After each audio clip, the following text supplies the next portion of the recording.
Imagine for a second that you walk into a new job. You Right. sit down at your desk, Yeah. and your boss hands you this massive color-coded matrix. Sounds like a standard Tuesday in corporate. Yeah, exactly. But this spreadsheet, it doesn't just list your daily tasks or, your project deadlines. Instead, it tells you exactly how deeply you need to understand your own morals, Your minerals. your ethical boundaries, your life philosophy even. And it maps this out for every single stage of your career. It doesn't just dictate what facts you need to know. It dictates the precise cognitive level at which you are required to process those facts. Right. Which is wild. It is. For a junior employee, maybe you just need to memorize a concept, but for a mid-level manager, that exact same concept has to be actively applied in high-stress situations. It sounds like science fiction. Or a terrifying corporate fever dream. Yeah. But it's very real. So, welcome to today's deep dive. We are jumping into something incredibly unique today. We really are. Our source material is essentially the foundational blueprint of the United States Air Force. We're analyzing excerpts from the February 2025 AFH1 Airman Manual, specifically Chapter 1, which breaks down professionalism. And we're looking at that alongside a genuinely fascinating companion document called the Airman Development and Testing Chart, or the ADTC. And look, the mission of this deep dive isn't just to recite a list of military regulations. If we did that, we'd miss the entire point. Completely. What we are really exploring today is how a massive, high-stakes global organization engineers a culture of ethics and professionalism and cognitive development. It's system logic applied to human character. Exactly. We are going to decode how the Air Force scales human expectations. Because think about it. How do you take a brand new recruit, someone fresh out of high school or college, and guide them from basic rote memorization all the way up to the psi-level analysis of complex ethical dilemmas? You can't just hope they figure it out. Yeah. No, you can't. It requires a highly deliberate clinical system. And the documents we have today reveal the psychological and the structural framework behind that system. And to ground this for you, the listener, I really want you to actively overlay your own life onto this framework as we go. Yeah, that's the best way to process this. Whether you are managing a software development team at a tech startup, or you're trying to navigate the complex office politics of a hospital, or, if you simply want a much more rigid, dependable framework for your own personal integrity, these sources offer an absolute masterclass. They show us how to clearly define organizational values and, crucially, how to enforce them as an organization scales. So let's unpack this. The foundation of all of this, it starts with defining what it actually means to be a professional. The framework literally uses the dictionary definition to set the baseline here. Right. It states that a professional is someone who engages in a specific occupation as their main focus, rather than a pastime. Instead time, yeah. And it uses descriptors like competent and assured and skillful. It immediately draws a hard line in the sand between a hobby or a job you just do to pay the rent and a true profession. And to understand why that baseline is so crucial, you have to look at the organizational structure they're dealing with. The text introduces the total force concept right out of the gate. Which is a massive logistical and cultural challenge. It really is. For anyone unfamiliar with the military structure, the United States Air Force is not just one homogeneous block of active duty fighter pilots. The total force includes the regular Air Force, which is the full-time active duty component, but it also includes the Air National Guard. And the Air Force Reserve. Right, and the auxiliary components like the Civil Air Patrol. So you are bringing together active duty officers, enlisted personnel, part-time reservists, and civilian employees. To unite that staggering diversity of backgrounds and daily realities under a single umbrella requires a massive shared identity. It does. The framework explicitly states that as a total force, they must operate as a values-based, mission-focused, people-oriented organization. Because you cannot rely on just putting everyone in the same camouflage uniform to build that kind of psychological unity. Yeah. You need a shared ethical architecture. And that architecture comes with incredibly strict obligations. The manual references a document called AFI 11 to lay out these expectations. And we should clarify that for the listener. Yeah, for the listener who isn't familiar with military jargon and AFI and Air Force instruction, it isn't a polite suggestion. It's not a set of guidelines from HR. It is a binding legal order. The clinical reality of that is important. It's law. Exactly. And this specific order dictates that members are responsible for following lawful commands, performing specific daily tasks, and living up to an extraordinarily high standard of conduct. But there is a specific clause that really stands out. It mandates that professional military members must accept responsibility for their actions, hold others accountable, and take appropriate action to never hide behind excuses. Never hide behind excuses, It completely removes the "it wasn't my fault" defense from the organizational culture. which is something most corporations struggle to do. Absolutely. Furthermore, it explicitly states that your focus must be directed toward devoted service to the nation, not on your paycheck, not on angling for your next favorable assignment. And that is where the civilian parallels start to experience some friction, I think. Many civilian jobs have strict codes of conduct. A major accounting firm or a tech giant will demand accountability, focus, a no excuses attitude from its executives. Right. So, what makes this framework different? That brings us to Section 1B, the profession of arms. Why is the profession of arms fundamentally different from being a top-tier corporate lawyer or a trauma surgeon? The framework asserts that this profession asks more of its members than any other occupation on Earth. It requires a significantly higher standard. And the reason provided is sobering. It's the pacing threats of strategic competitors. They operate in an environment where global security and the defense of the homeland are on the line, against adversaries who are constantly evolving their capabilities. There is a quote here that perfectly captures the immense weight of that reality. It comes from General Ronald Fogelman, the 15th Air Force Chief of Staff. He stated, "We are not engaged in just another job. We are practitioners of the profession of arms." Practitioners. That's a very clinical word choice. It is. He goes on to say, "We are entrusted with the security of our nation, the protection of our citizens, and the preservation of its way of life. In this capacity, we serve as guardians of America's future." When you process that, the demand to put the mission above your paycheck starts to make a lot more sense. It does. And the text distills the profession of arms down to its ultimate differentiator. This profession is uniquely defined by two extreme, unavoidable realities. First, the expertise in the justified application of lethal military force. Lethal military force. Yes. And second, the willingness of its members to pay the ultimate sacrifice for the nation. The phrasing used is stark. It points out that no other profession readily expects its members to lay down their lives for their friends, families, or freedoms. But in this profession, that is the baseline expectation. Exactly. Think about that for a second in the context of your own career. You might have a catastrophic day at the office. A product launch might fail spectacularly. Millions of dollars in revenue could be lost, or the entire company might go bankrupt. It happens every day. Right. But no one, absolutely no one expects you to lay down your life for the Q3 earnings report. Right. When an airman raises their right hand and swears a sacred oath to support and defend the Constitution, they are accepting a readiness to die to uphold that oath. Yeah. Because the stakes are literally life and death. The way this organization trains, evaluates, and tests its people cannot be left to chance. It has to be engineered with extreme precision. Which brings us back to the matrix I mentioned at the top of the show, the Airman Development and Testing Chart, or the ADTC. The ADTC is a marvel of organizational psychology. It functions as an outline of all the testable subject matter content in the manual.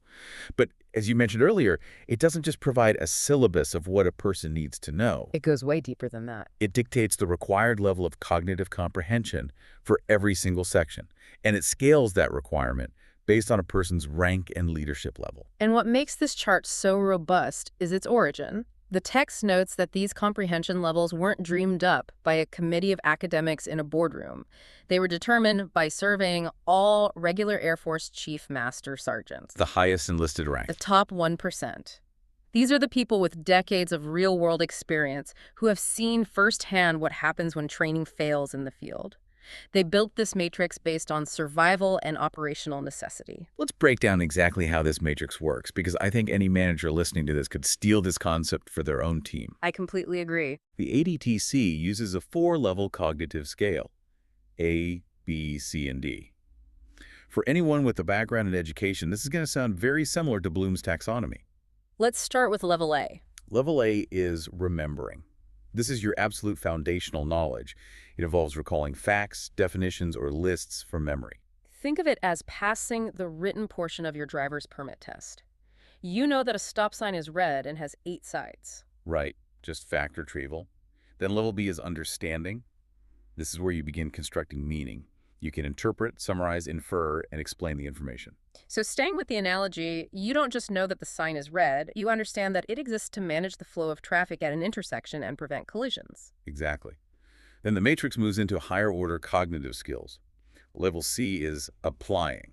This involves carrying out or using a procedure, executing it, or implementing it in real-world high-stakes situations. The text specifically notes that this relates to situations where learned material is used through models, presentations, or simulations. To continue your driving analogy, Yeah. level C is actually getting behind the wheel on an icy highway with a screaming toddler in the back seat. You aren't just reciting the rules, you're actively applying them under pressure to avoid a crash. That is a very Swindled-esque way of looking at the consequences of failing level C. Well, the fallout of failure at level C is a crash. Yeah.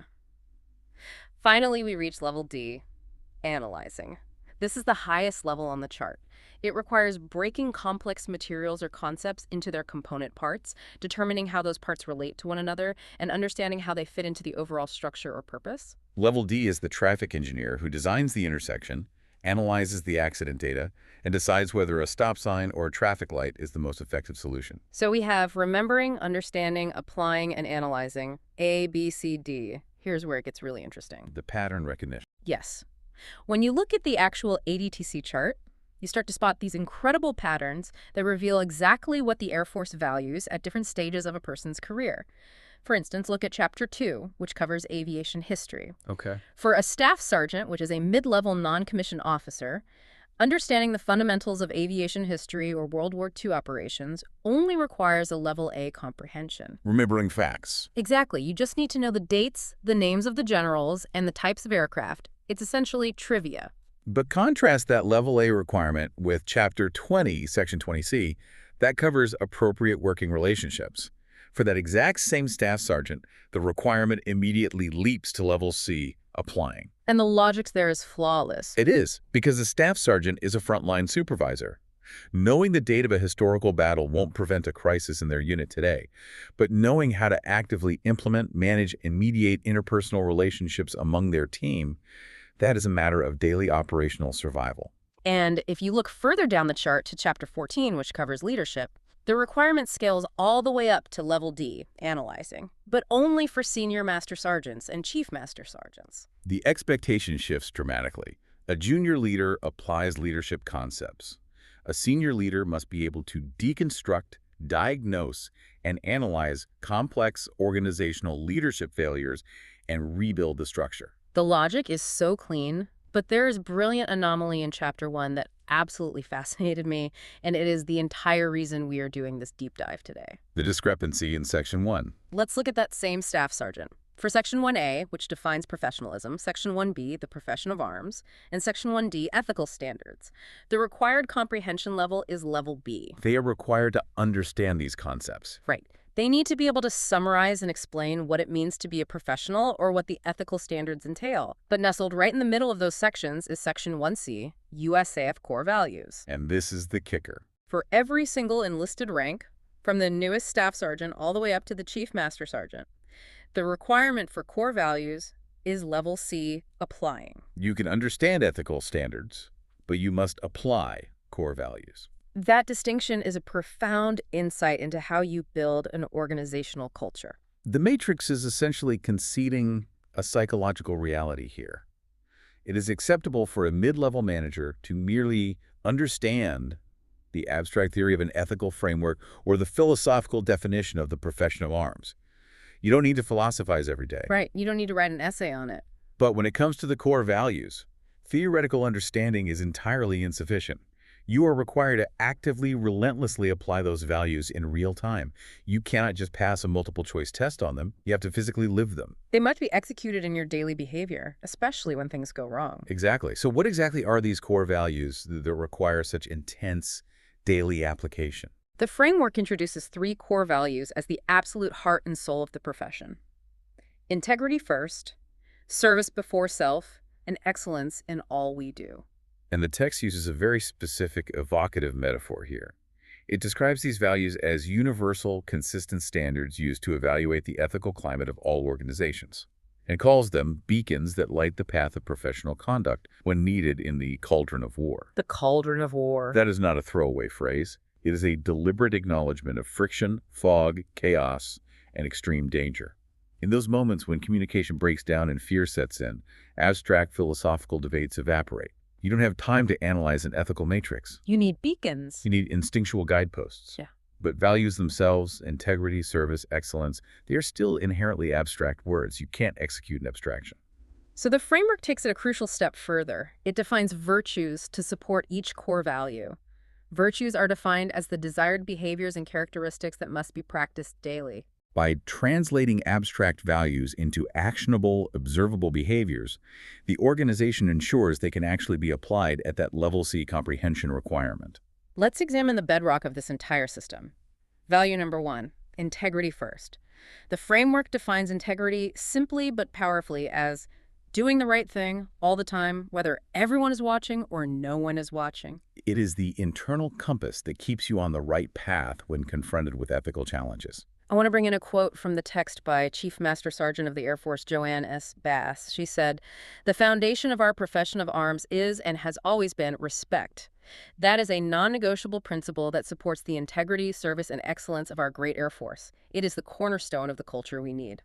To make integrity first an actionable reality, the text breaks it down into 3 specific virtues: honesty, courage, and accountability. Let's look at honesty first. It's described as the hallmark of integrity.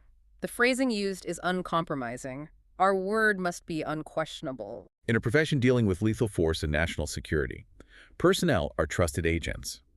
If a leader cannot implicitly trust the word of their subordinates regarding mission readiness, equipment status, or operational intelligence, the entire system of trust collapses. Then we have courage.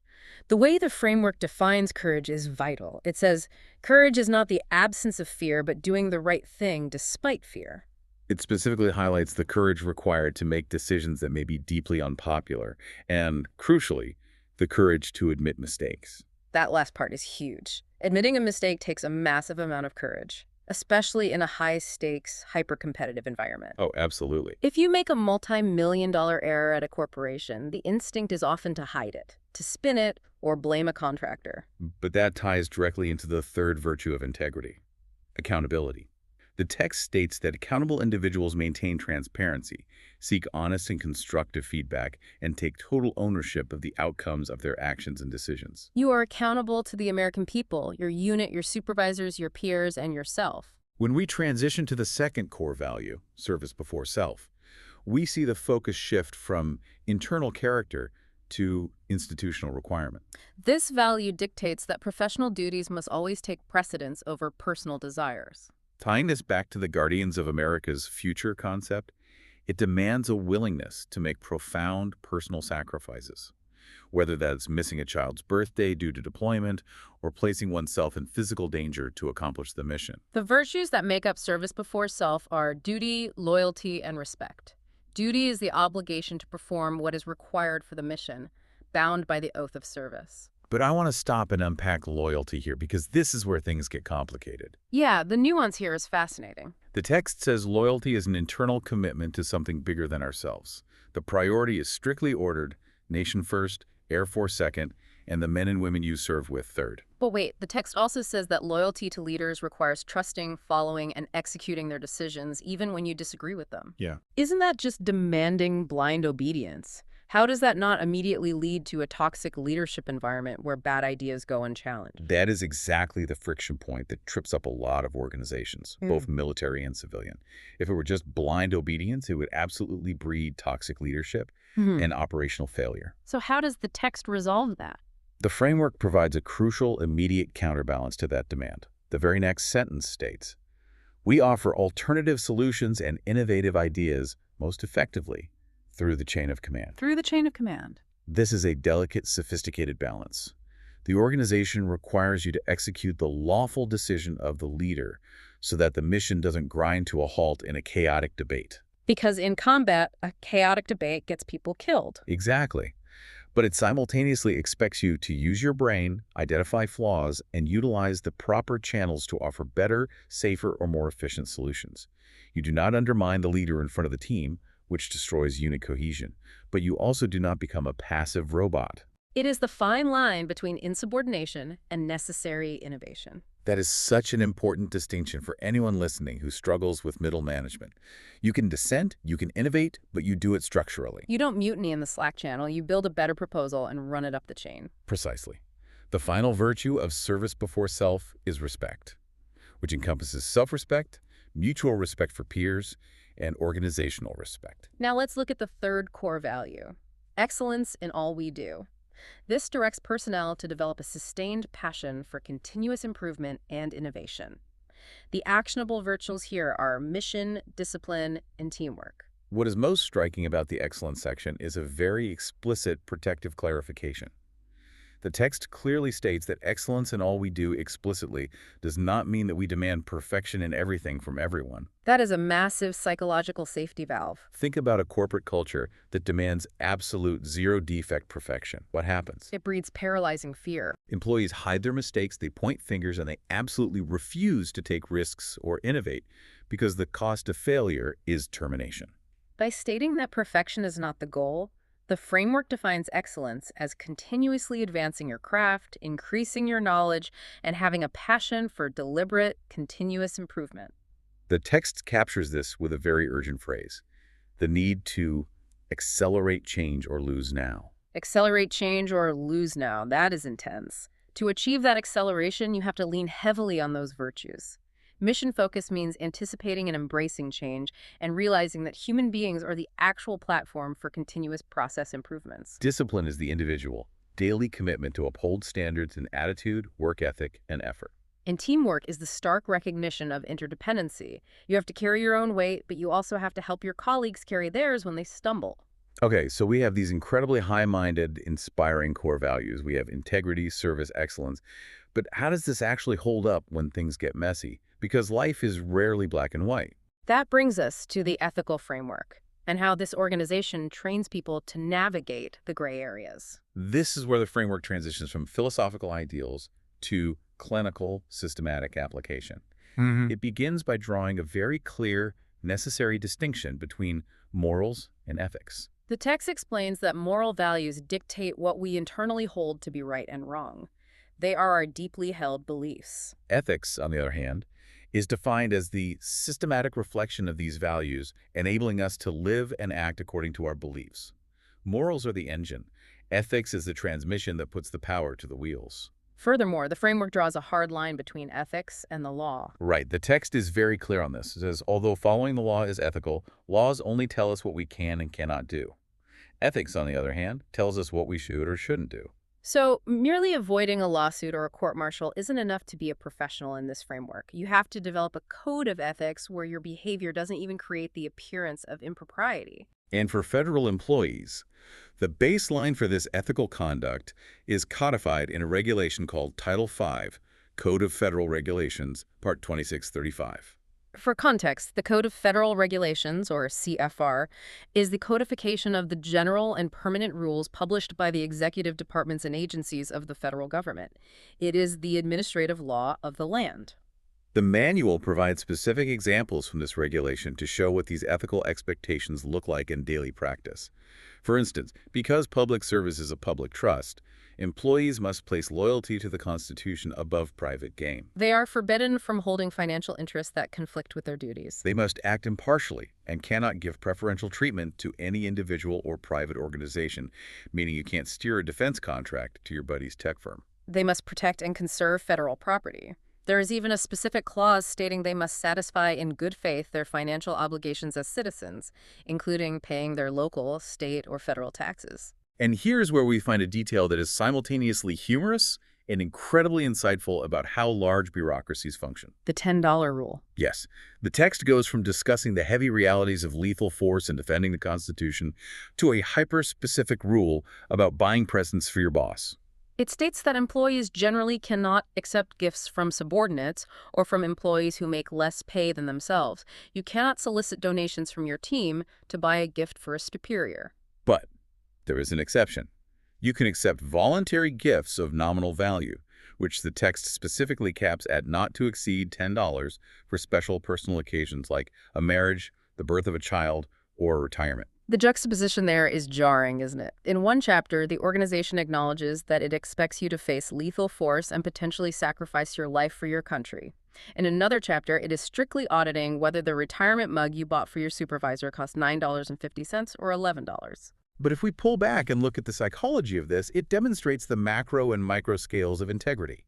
Think of it as the broken windows theory applied to organizational ethics. The broken windows theory suggests that visible signs of minor crime, like a broken window in a building, create an environment that encourages more serious crimes. In this context, if an organization's culture cannot be trusted to manage a $10 gift ethically, if supervisors are constantly shaking down their subordinates for expensive gifts, how can that same culture be trusted to ethically manage billion-dollar weapons acquisitions or the application of lethal military force? The $10 rule is a daily micro-test of the macro value of integrity first. That makes perfect sense. If you compromise on the small things, the big things are already lost. But even with all these rules, the $10 limits and the CFR regulations, people are still going to face dilemmas. The framework acknowledges this and synthesizes the root causes of ethical dilemmas down to three main sources: uncertainty, competing values, and potential harm. Uncertainty happens when you simply don't have all the facts. You lack experience in a new role, or there isn't a clear existing policy for the problem you are facing. Competing values is when your personal moral beliefs conflict directly with the institution's directives or your peers' behavior. The text notes that the mark of a true professional is the ability to locate those conflicting values and weigh the options to find the best course of action, despite the friction. And finally, potential harm relates to navigating the intended and unintended second and third order consequences of your actions. To help personnel actually navigate those three sources of dilemmas, the text introduces a highly practical cognitive toolkit. It references Dr. Robert M. Hicks, a former Deputy Director of the Civil Air Patrol, Chaplain Services, who identified three specific tests you can use to check the morality and ethical soundness of your actions and decisions. These are not just military tools. These are incredibly useful filters for anyone in any profession to apply when facing a gray area. I enthusiastically agree. I think every listener should write these down and try using them the next time they face a tough call at work. Let's go through them. Test number 1 is the network test. You ask yourself, how would this decision look if it was aired on the news or blasted across social media? Let's apply this to a civilian scenario. Imagine you are a mid-level executive at a tech company, and you discover a minor data breach that exposed some user emails. The law might be vague on whether you have to report it immediately. But apply the network test.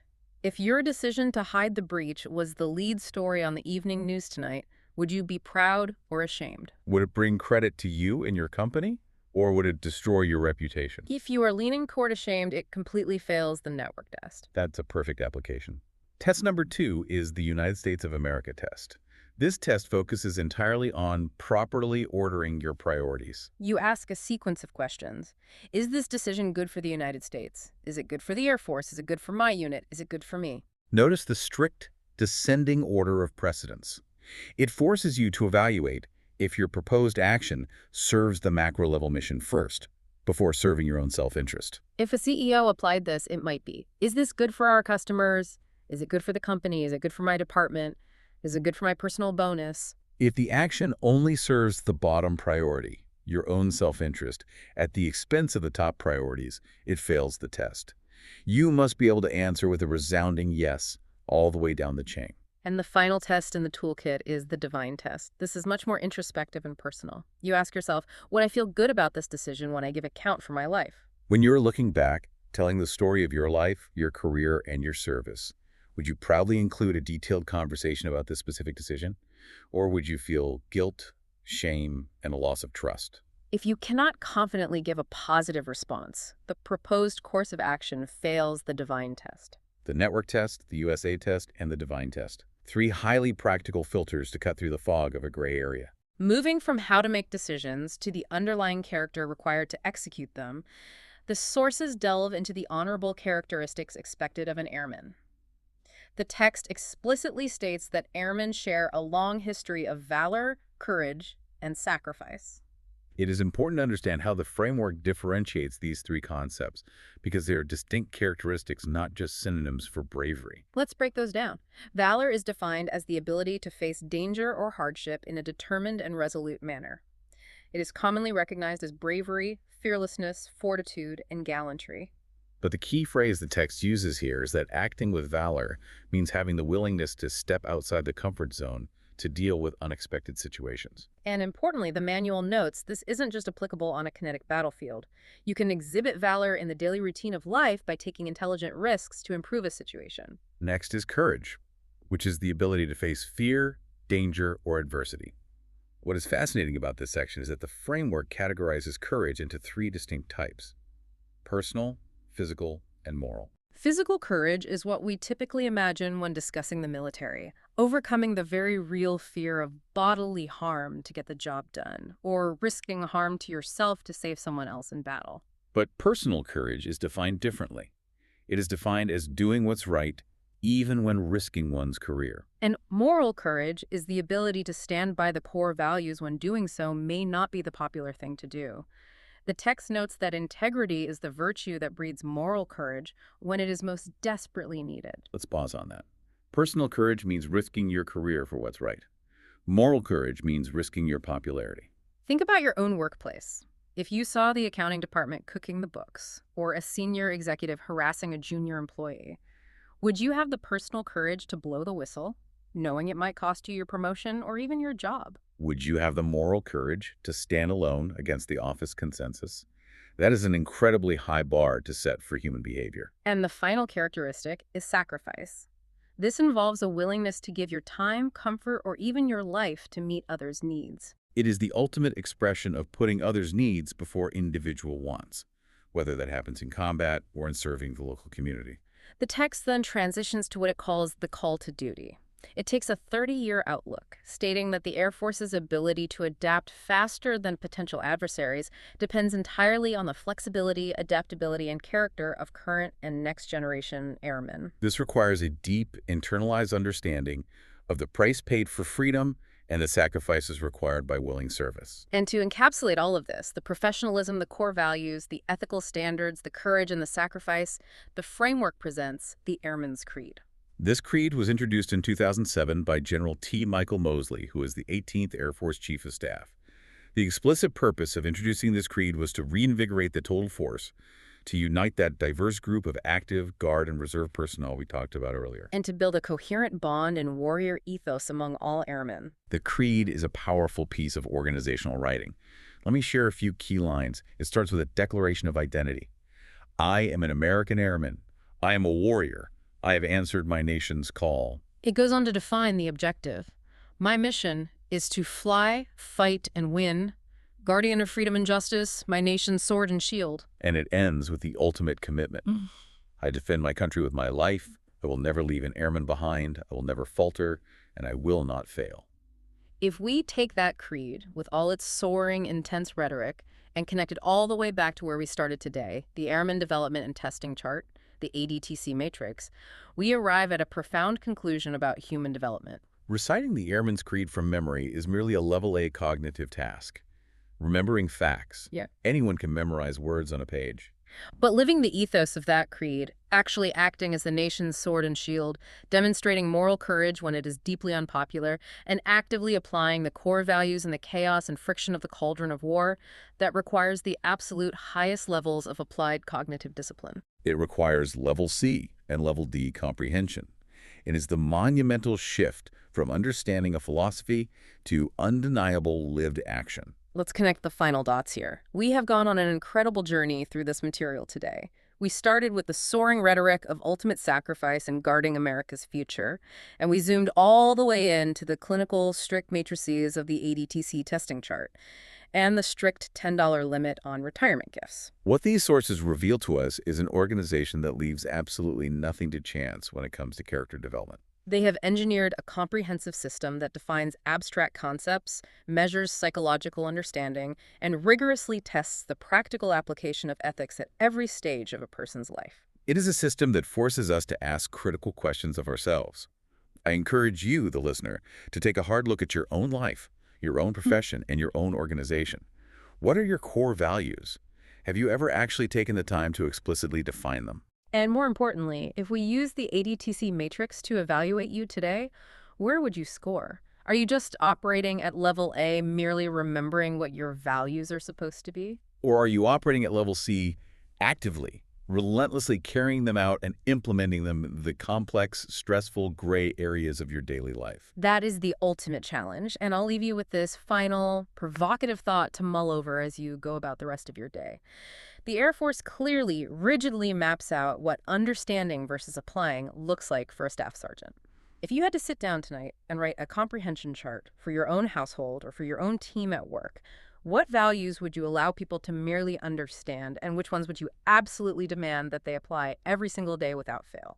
It is a deeply challenging thought experiment, but it is one that could fundamentally change how you build trust, accountability, and culture in your own life. Thank you for joining us as we unpack this masterclass in values, ethics, and cognition. Take these tests, apply this matrix to your own challenges, and keep diving deep. We will catch you on the next one.